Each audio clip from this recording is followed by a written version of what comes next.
Hello, Beatrice. What brings you in today?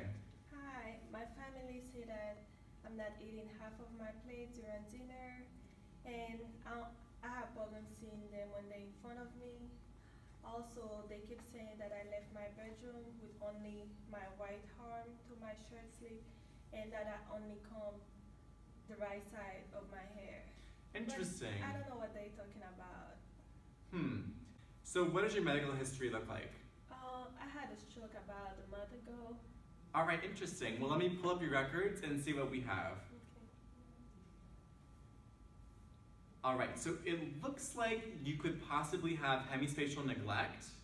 Let me go and tell you exactly what it is. All right. Well, most causes of hemispatial neglect are due to stroke, to the inferior parietal lobe. Now, your inferior parietal lobe controls body placement and sensory information. It processes and receives that. And it is located right here in your brain. And it's usually to the inferior parietal lobe. This is like the back side of the brain almost.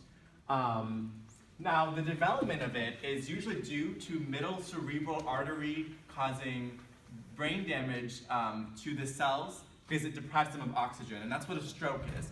So basically, a stroke means that there is a clot in your artery, which causes blockage, and that deprives that certain area of oxygen. And when cells don't have oxygen, they die. Stroke happens on the right-hand side, and because your brain works with the right side controlling the left and the left controlling the right, with damage to the right side of your brain, it causes the left side to have the neglect.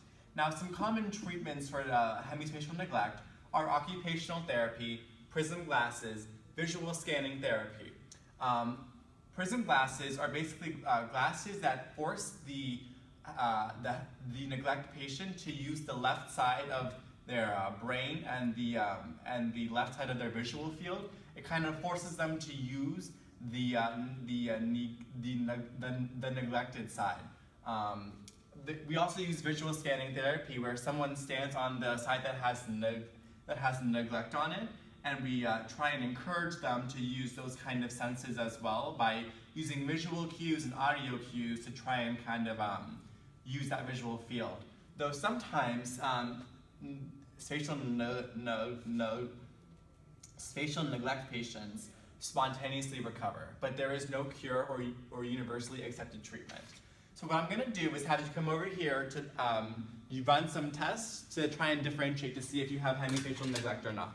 So with this marker, I'm going to ask you to cross out all of the triangles that you see here. Okay. Sorry.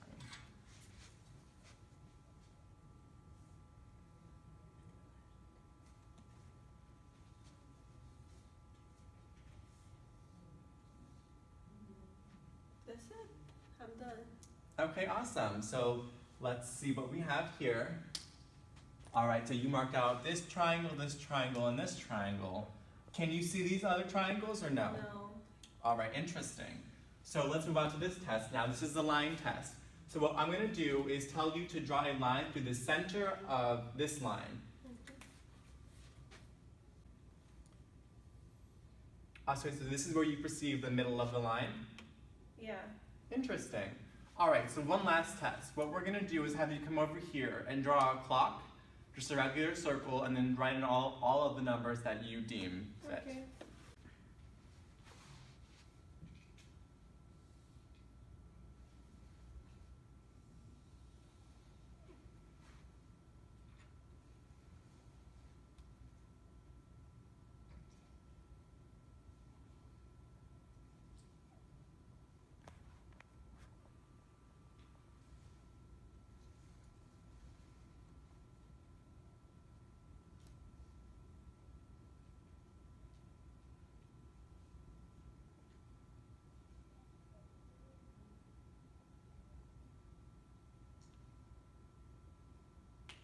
All right, interesting.